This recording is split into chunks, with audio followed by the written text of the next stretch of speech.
এটা তো এদিকে সামনে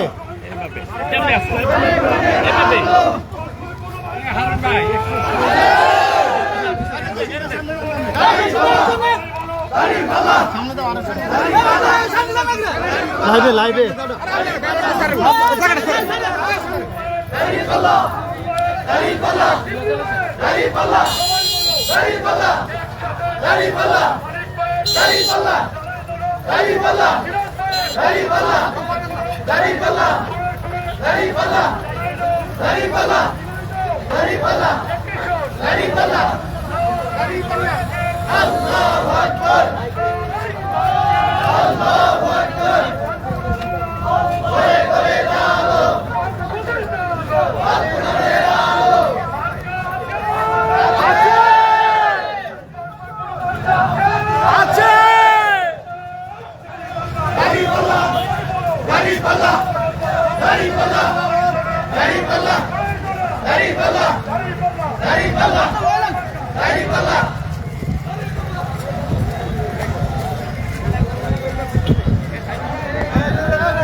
Hariballa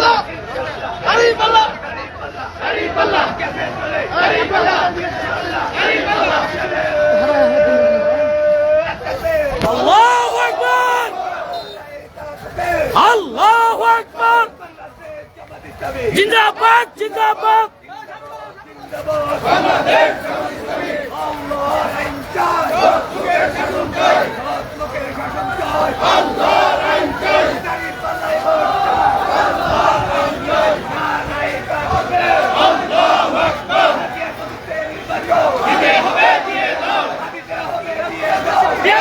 নির্বাচন দিতে হবে দিয়ে দাও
সাইডন ভাই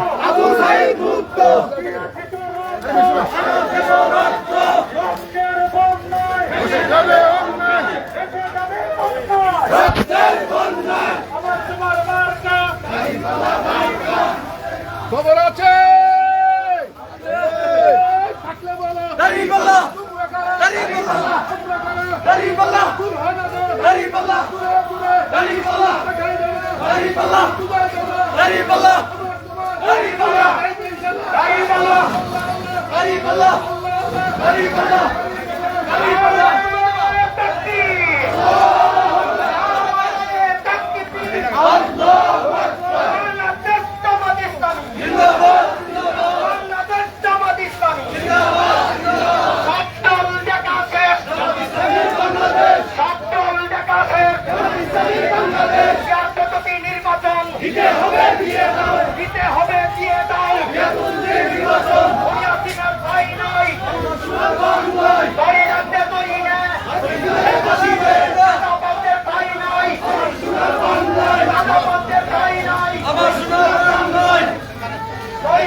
সন্ত্রাসীদের ঠাঁই নয়, আমার সোনার বাংলায় বড়ি লাগছে বড়ি নেই। হাসিনা রে হাসিনা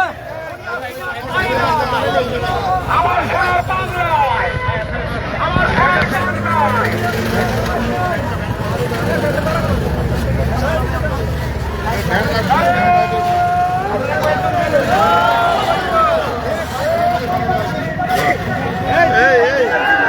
এটা সামনে রাখতে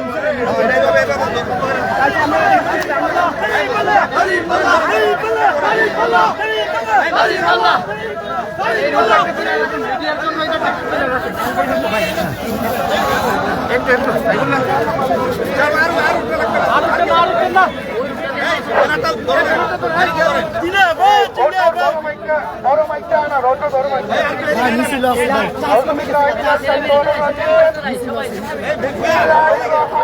বুঝি না ভাই মিছিল।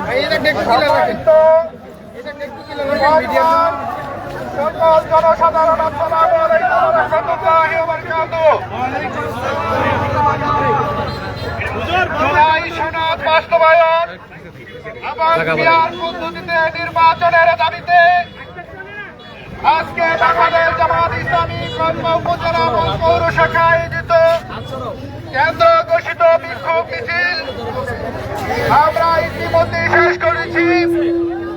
এই পর্যায়ে আমাদের সামনে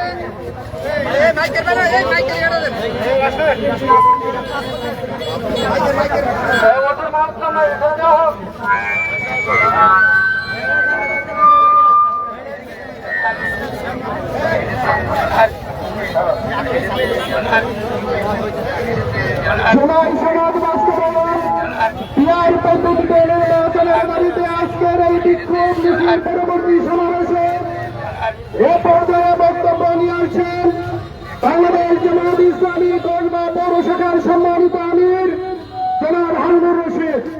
জনাব হারুনুর রশিদ।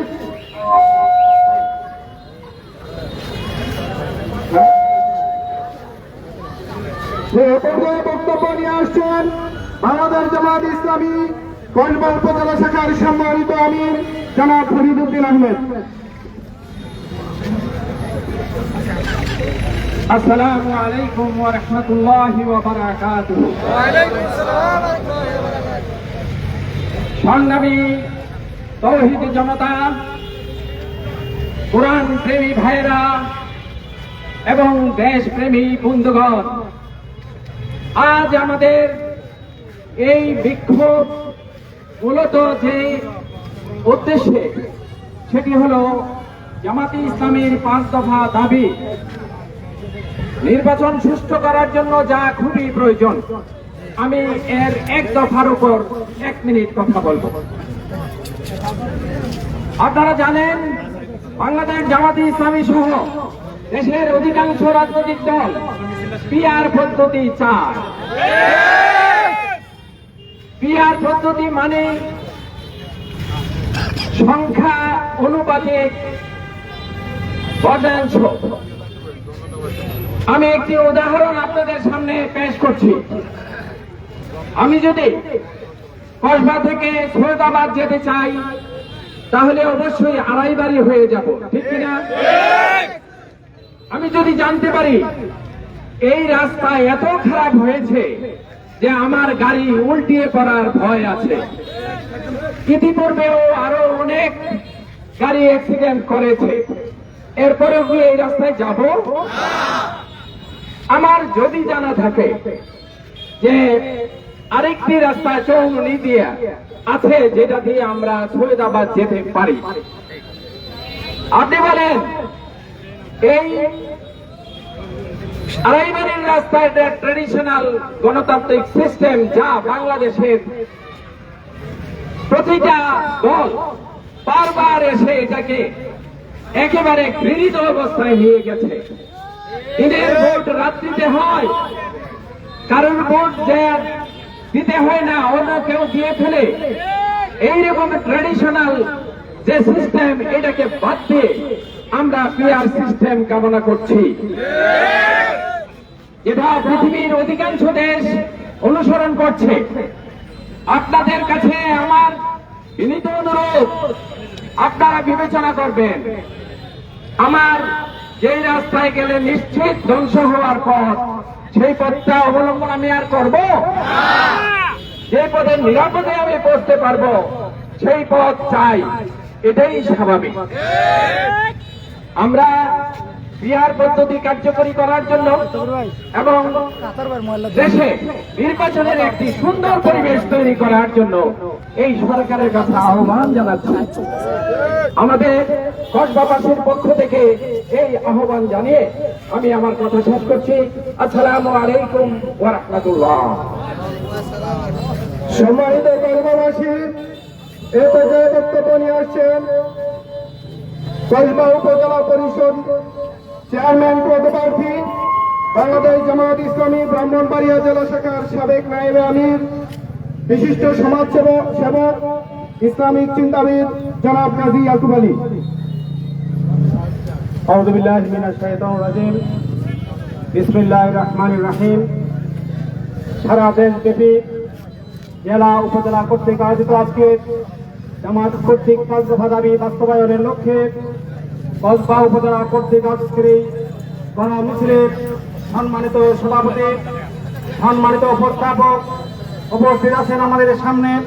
কসবা আখাউড়ার যিনি কাণ্ডারি হবেন আমাদের সম্মানিত জাতীয় সংসদের প্রার্থী জনাব আতাউর রহমান সরকার সহ আমরা 5 দফা দাবি আদায়ের লক্ষ্যে আজকে সমবেত ভাইগণ, আসসালামু আলাইকুম ওয়া রাহমাতুল্লাহি ওয়া বারাকাতুহু। আমাদের দাবি একটি যৌক্তিক দাবি নিয়ে বাংলাদেশ জামাত ইসলামী সেই দাবি তুলেছে। আমরা এই দেশে বাংলাদেশ জামাত ইসলামী যেই 16 বছর নিপীড়ন নির্যাতনের শিকার হয়েছে, সবচেয়ে বেশি যারা নিপীড়নের শিকার, যারা বেশি হত্যার শিকার, যারা সবচেয়ে বেশি জেল জুলুমের শিকার হয়েছে, যারা সবচেয়ে অর্থনৈতিকভাবে, যারা সবচেয়ে লুণ্ঠন তাদের উপর করেছে, যারা সবচেয়ে গুম হয়েছে, যারা সবচেয়ে বেশি আহত এবং নিহত হয়েছে, সেই দলটির নাম হচ্ছে বাংলাদেশ জামাত ইসলামী। আজকে জামাত ইসলামী দাবি করেছে আমরা 5টি বিষয় জনসমক্ষে আজকে দাবি প্রকাশ করেছি। এই দাবিগুলি জনতার দাবি, এই দাবিগুলো হচ্ছে সারা বাংলাদেশের দাবি, এই দাবিগুলি হচ্ছে নেই সম্পূর্ণ প্রত্যেকটা দলের দাবি।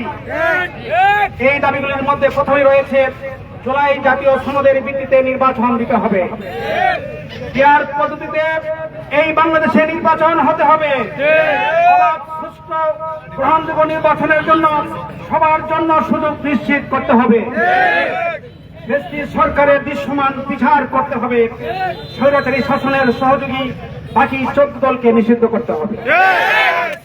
সম্মানিত ভাইরা, আজকে কোন দল বলে পেয়ার পদ্ধতি বোঝে না।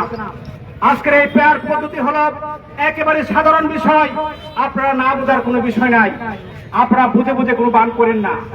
পেয়ার পদ্ধতি এমন একটি সহজ বিষয় যেখানে কোনো প্রার্থী থাকবে না, কিন্তু প্রত্যেক দলের প্রতীক থাকবে, প্রত্যেক দল অংশগ্রহণ করবে, দল থেকে সবাই সেখানে ভোট নিশ্চিত করবে। এই জায়গায় যদি আমরা দাঁড়িপাল্লা মার্কায় ভোট দেওয়া হয়, তাহলে কোন দলকে ভোট দিয়েছি এটা কি কোনো মানুষের অন্ধকারে থাকবে, নাকি মানুষ স্পষ্ট বুঝতে পারবে? তাহলে পেয়ার পদ্ধতি বুঝতে সমস্যা কোথায়? এখানে হাজার হাজার কোটি টাকা নষ্ট হবে না, প্রার্থী নিয়ে গিয়ে বাণিজ্য করার সুযোগ পাবে না, কোনো চাঁদাবাড়ির সুযোগ থাকবে না, অন্যায়কারী জুলুমকারী দেশে কোনো ক্ষমতার মসজিদে বসতে পারবে না। এই জন্য তারা পেয়ার পদ্ধতি বোঝে না। পেয়ার পদ্ধতি এমন একটি সুন্দর নিয়ম, সেই নিয়মের মাধ্যমে প্রত্যেকটি ভোটের অধিকার, প্রত্যেকটি ভোটের সেই ন্যায্য দাবি, প্রত্যেকটি ভোটের সেই মূল্যায়ন করা হবে। পেয়ার পদ্ধতির মাধ্যমে যদি মাত্র 1% ভোট পায়, তাহলে বাংলাদেশের 3 জন জাতীয় সংসদ সদস্য প্রতিনিধি পাবে। তাহলে এই অধিকারটা সকল দলের প্রয়োজন কিনা আপনারা কি মনে করেন? সব দলের প্রয়োজন। প্রত্যেকটা ভোটের সেই দিন সময় সুযোগ সুন্দরভাবে তার পাবে। দ্বিতীয়ত, এখানে ভোট বাণিজ্য করার কোনো সুযোগ নেই, এখানে কোনো ফেসিবাদের প্রকাশ হওয়ার কোনো সুযোগ নেই। সকল দল অংশগ্রহণ করার মাধ্যমে, প্রত্যেক দলের প্রতিনিধিত্বের মাধ্যমে এই দেশটি সুন্দর এবং সুষ্ঠুভাবে পরিচালনা হওয়ার একটা সুযোগ রয়েছে। সম্মানিত ভাইরা, এই বিশ্বে প্রায় 85টি দেশে এই পেয়ার পদ্ধতিতে নির্বাচন হচ্ছে। আমরা চাই এই দেশে পেয়ার পদ্ধতিতে নির্বাচন করতে হবে। পেয়ার পদ্ধতি ছাড়া বাংলাদেশ জামাত ইসলামী সহ প্রায় 10টি দল এই দেশে আর নির্বাচন করবে না। সুতরাং পেয়ার পদ্ধতি অবশ্যই বাংলাদেশে পদ্ধতির ভিত্তিতে যে নির্বাচন হয় সেটা পাস করতে হবে। আমরা চাই কোন ফেসিবাদ যেন দেশে না আসতে পারে। এই আওয়ামী লীগ দুঃশাসন স্বৈরাচারী শাসক যারা ছিল তাদের বিচার না হওয়া পর্যন্ত দেশে আমরা নির্বাচন চাই না। তাদের বিচার অবশ্যই করতে হবে। লক্ষ লক্ষ মানুষকে খুন করেছে, লক্ষ লক্ষ মানুষকে সেখানে কারাগারে দিয়েছে, আমাদের শত শত কুড়িকে লুণ্ঠন করেছে। তাদের আর কোন রেহাই নেই। তাদের বিচার অবশ্যই এই মজমিনে করতে হবে। বিচারের আগে কোন নির্বাচন নয়। তাদের বিচার মানুষ দেখতে চায়, জাতি দেখতে চায়, দেশ দেখতে চায়। আজকে আমাদের প্রধানমন্ত্রী আপনাদের সামনে বক্তব্য রাখবেন। আর রোজের মধ্যে প্রশ্ন দিয়ে আমার এখানে কথা শেষ করছি। আসসালামু আলাইকুম ওয়া রাহমাতুল্লাহি ওয়া বারাকাতুহু। সম্মানিত কসবাবাসী, আপনারা আমাদের প্রধান অতিথির বক্তব্য শুনবেন, একটু সামনের দিকে আসেন। আজকে পিআর পদ্ধতি নির্বাচন জুলাই সনদ বাস্তবায়নের দাবিতে সারা দেশব্যাপী আজকের এই বিক্ষোভ মিছিল। কসবাতে আজকের এই বিক্ষোভ মিছিলে আমরা দাবি জানাতে চাই, পিআর পদ্ধতিতে যারা নির্বাচন চায় না তারা জানে পিআরের নির্বাচন হলে তাদের চাঁদাবাজি বন্ধ হয়ে যাবে।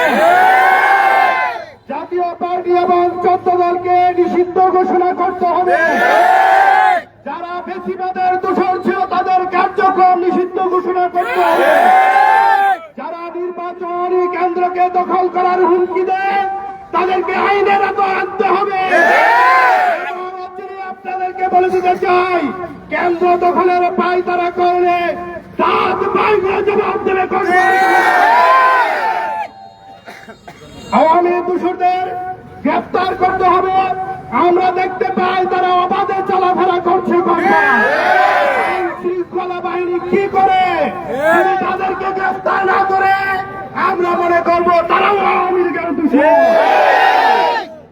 পিআর ছাড়া কোন নির্বাচন বাংলাদেশের জনগণ মেনে নেবে। সর্বশেষ আমাদের আজকের এই সমাবেশে প্রধান অতিথি হিসেবে বক্তব্য রাখছেন কসবা খাউড়ার গণমানুষের নেতা দাঁড়িপাল্লার কান্ডারি, বাংলাদেশ জামাত ইসলামী ঢাকা মহানগরী উত্তরের মিডিয়া ও প্রচার সম্পাদক জনাব আতাউর রহমান সরকার। আউযু বিল্লাহি মিনাশ শাইতানির রাজীম। বিসমিল্লাহির রহমানির রহিম। মুক্তিকামী মানুষের হৃদয়ের সংগঠন বাংলাদেশ জামাত ইসলামী কসবা উপজেলা কসবা পৌরসভা কর্তৃক আয়োজিত দেশব্যাপী জামাত ঘোষিত 5 দফা কর্মসূচি দাবি আদায়ের লক্ষ্যে আজকের বিক্ষোভ মিছিল পরবর্তী সমাবেশের সংগ্রামী সভাপতি, উপস্থিত সংগ্রামী নেতৃবৃন্দ, সংগ্রামী কসবাবাসী, আসসালামু আলাইকুম ওয়া রাহমাতুল্লাহ।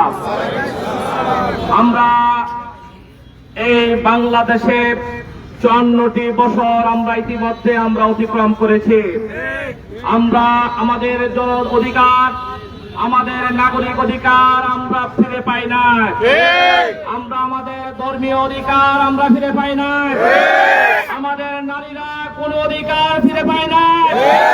আমাদের অমুসলিমরা নিরাপত্তার সাথে দিন যাপন করার পরিবেশ মাঝে মধ্যে তাদের বিঘ্ন করা হয়েছে।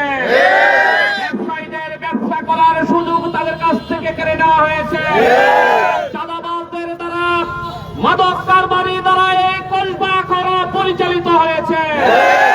সংগ্রামী কসবাবাসী, আগামী জাতীয় সংসদ নির্বাচন হবে চাঁদাবাজদের বিরুদ্ধে নির্বাচন। আগামী জাতীয় সংসদ নির্বাচন হবে সন্ত্রাসীদের বিরুদ্ধে নির্বাচন। আগামী জাতীয় সংসদ নির্বাচন হবে মাদক কারবারিদের বিরুদ্ধে নির্বাচন। যারা দিনের বেলা সেখানে সুপার মার্কেটে হাজিরা দেয়, রাতের বেলা মাদক কারবারিদের লাইনম্যানের ভূমিকা রাখে, রাজনীতিবিদ হতে পারে না। যারা আমাদের নিরীহ ফুটপাতে ব্যবসায়ীদের কাছ থেকে চাঁদা নিয়ে পরিবার পরিচালনা করে, যারা রাজনীতিকে ব্যবসার মাধ্যম বানিয়েছে, পরিবার পরিচালনার মাধ্যম বানিয়েছে, ওই সকল এতিমদের রাজনীতি করার কোনো অধিকার নেই। সংগ্রামী ভাইয়েরা, 5 আগস্টের নয়া বিপ্লবের মধ্য দিয়ে আমরা মনে করেছিলাম নিরাপত্তার সাথে ব্যবসায়ীরা ব্যবসা করতে পারবে, নিরাপত্তার সাথে মানুষ তার অধিকার প্রয়োগ করতে পারবে, নিরাপত্তার সাথে মানুষ এই কসবা সদরে বসবাস করতে পারবে, কিন্তু আপনি একটি বিল্ডিং করতে যাবেন, আপনাকে চাঁদা দিয়ে বিল্ডিং করতে হবে। আপনি ব্যবসা করতে যাবেন, আপনাকে চাঁদা দিয়ে ব্যবসা করতে হবে। সরকারের জায়গা দখল করে অফিস বানানোর কাজ তারা ইতিমধ্যে সম্পন্ন করেছে। বিভিন্ন শিক্ষা প্রতিষ্ঠানের শিক্ষকদেরকে এদেশের মানুষের করার জন্য কাজ করে তাদেরকে সুপার মার্কেটে হাজিরা দেওয়া করতে তারা বাধ্য করছে। আজকে এই কলবার প্রশাসনের কাছে আমি সুস্পষ্ট ভাবে বলে দিতে চাই, এই কলবা আখড়াবাসী হলো, সেখানে সাহসী জনপদের নাম হলো কলবা আখড়া। এলাকার মানুষ প্রতিবাদ করতে জানে। এলাকার মানুষ দেখেছে 94 সালে যখন ইসলামী ছাত্র শিবিরের মিছিলে হামলা হয়েছিল, ইসলামী ছাত্র শিবিরের ছাত্র দলকে নিয়ে কিভাবে প্রতিরোধ করে চলেছিল। 1998 সালে আমাদের উপর হামলা হয়েছিল, আমরা সেদিন প্রতিরোধ করে চলেছিলাম। ইনশাআল্লাহ চাঁদাবাজের বিরুদ্ধে, মাদক কারবারিদের বিরুদ্ধে, সন্ত্রাসীদের বিরুদ্ধে আমরা প্রতিরোধ করে তুলব। প্রশাসনের কাছে বলবো, অবিলম্বে চাঁদাবাজি বন্ধ করতে হবে, ব্যবসায়ীদের ব্যবসা করার সুযোগ করে দিতে হবে, হিন্দুদের সম্পত্তি যারা দখল করেছে তাদেরকে অবিলম্বে গ্রেফতার করতে হবে, নিরীহ মানুষের সম্পত্তি যারা দখল করেছে তাদেরকে গ্রেফতার করতে হবে। সম্মানিত ভাইরা, পিয়ার পদ্ধতি নির্বাচনের মাধ্যমে এদেশে একটি সুষ্ঠু নির্বাচনের ব্যবস্থা করতে হবে। এদেশের মানুষ, প্রশাসন কোন দিকে হেলে যাক আমরা সেটা চাই না। রাতের 10টার পরে থানায় কারা মিটিং করে আমরা জানি, আমরা তাদের তালিকা প্রকাশ করব। মাদক কারবারিদের কাছ থেকে কারা টাকা নেয় তাদের তালিকা আমরা জানি। সংগ্রামী ভাইরা, আসুন, আমরা এদেশে একটা সুষ্ঠু নির্বাচন চাই, আমরা একটা নিরপেক্ষ নির্বাচন চাই। আমরা 1.5 সহস্রাধিক শহীদের রক্ত বেদায় ময়দানে কারচুপি নির্বাচন করতে দেব না।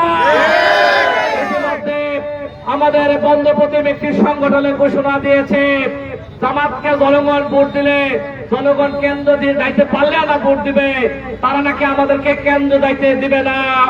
আমি আপনাদেরকে জানতে চাই, বাঁশের কেল্লা তিতুমের করে তুলেছিল, আপনাদের বাড়িতে বাঁশ আছে কিনা?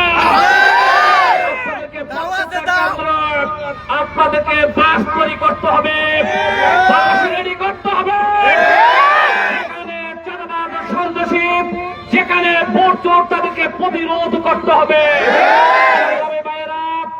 আমরা একটা সুন্দর বাংলাদেশ চাই, যে বাংলাদেশ প্রত্যেকটা ধর্ম তার ধর্মকর্ম সুন্দরভাবে পালন করতে পারবে। আমরা এমন একটা বাংলাদেশ চাই যেখানে নারীরা এক প্রান্তের থেকে অপর প্রান্ত নিরাপত্তার সাথে ঘুরে বেড়াতে পারবে। আমরা একটা এমন একটি বাংলাদেশ চাই যে বাংলাদেশ মানুষের ভোট প্রয়োগের অধিকার থাকবে, মানুষের মৌলিক অধিকার গুলো পূরণ করা হবে। রাষ্ট্রের যারা দায়িত্ব থাকবে তারা শাসক না হয়ে সেবক হবে, খাদেম হবে। ইনশাআল্লাহ জামাত ইসলামের আমির ডাক্তার শফিকুর রহমান ঘোষণা করেছে, আমরা যদি নির্বাচিত হই দুর্নীতির বিরুদ্ধে আমরা লড়াই করব, দুর্নীতি করব না, দুর্নীতি কাউকে করতে দেব না। আমরা যদি নির্বাচিত হই কলবা আখড়াকে একটি সমৃদ্ধ নগরীতে পরিণত করব। প্রত্যেকটা মানুষের মৌলিক অধিকার পূরণে আমরা সেবকের ভূমিকা পালন করব, আমরা খাদেমের ভূমিকা পালন করব, আমরা শিক্ষা প্রতিষ্ঠানগুলোকে শিক্ষার সুষ্ঠু পরিবেশ আমরা নিশ্চিত করব। সংগ্রামী ভাইয়েরা, এই বিগত 15.5 বছর খুন, জুলুম, নির্যাতনের মাধ্যমে এই দেশটাকে একটা নরকে পরিণত করা হয়েছিল। তাদের সাথে যারা ছিল সে জাতীয় পার্টি এবং 14 দলকে অবিলম্বে নিষিদ্ধ করতে হবে, তাদেরকে নির্বাচনে অযোগ্য ঘোষণা করতে হবে। আওয়ামী লীগের সন্ত্রাসী যারা ফৌজদারি অপরাধের সাথে জড়িত, যারা মানুষকে এখানে নির্যাতন করেছে, নিপীড়ন করেছে, অবিলম্বে তাদেরকে গ্রেফতার করতে হবে। শেখ হাসিনা দেশের মানুষকে এদেশের মানুষকে যে নির্যাতন করেছে, নিপীড়ন করেছে, তাকে সরকারের আইনের আওতায় এনে তাকে ফাঁসি দিতে হবে এবং আইনের মাধ্যমে তার বিচার করতে হবে। আসুন, আমরা একটা নিরপেক্ষ সুষ্ঠু নির্বাচন চাই। পিয়ার পদ্ধতি ছাড়াই আর কোন পদ্ধতি আর আমাদের কাছে নাই। পিয়ার পদ্ধতিতে নির্বাচন হলে প্রত্যেকটা মানুষের ভোটের, আমি ভোট দিয়েছি, আমার ভোটটা কাজে লাগবে। যে যত পার্সেন্ট ভোট পাবে তার বিপক্ষে 3 গুণ সে এখানে সিট পাবে। জামাত ইসলামী যদি 40% ভোট পায়, জামাত ইসলামী 120টা আসন পাবে। জামাত ইসলামী যদি সেখানে 50% ভোট পায়, জামাত ইসলামী 150 আসন পাবে। এভাবে প্রত্যেকটা মানুষের তার ভোট প্রয়োগের অধিকার নিশ্চিত হবে, তার ভোটটা কাজে লাগবে এবং সেখানে মেধাবীরা নির্বাচিত হবে। সেখানে প্রত্যেক দল থেকে আগে তালিকা দিয়ে দেওয়া হবে এবং তালিকা অনুযায়ী সারা দেশে নির্বাচন হবে। সেখানে মার্কায় ভোট দেওয়া হবে। যে দল যত পার্সেন্ট সেখানে ভোট পাবে সে অনুযায়ী নির্বাচন সম্পন্ন হবে, বিজয়ী হবে, তারা সরকার গঠন করবে। আসুন, জামাত ঘোষিত 5 দফা কর্মসূচি বাস্তবায়নে আমরা পাড়া মহল্লা প্রত্যেকটা মানুষের কাছে যেতে চাই। আপনারা রাজি আছেন? আল্লাহর বক্তব্য নিয়ে প্রত্যেকটা মানুষের কাছে যেতে রাজি আছেন? পূর্ণ সমাজ কায়েমের বক্তব্য নিয়ে মানুষের কাছে যেতে চাই। আপনারা রাজি আছেন? তাহলে আমার সাথে স্লোগান করুন, নারে তাকবীর, বাংলাদেশ বাংলাদেশ, জামাত ইসলামী জামাত ইসলামী, জিন্দাবাদ জিন্দাবাদ, দাঁড়িয়ে পাল্লা দাঁড়িয়ে পাল্লা, জিন্দাবাদ জিন্দাবাদ, নারে তাকবীর। সম্মানিত ভাইয়েরা, আজকের প্রোগ্রাম আমাদের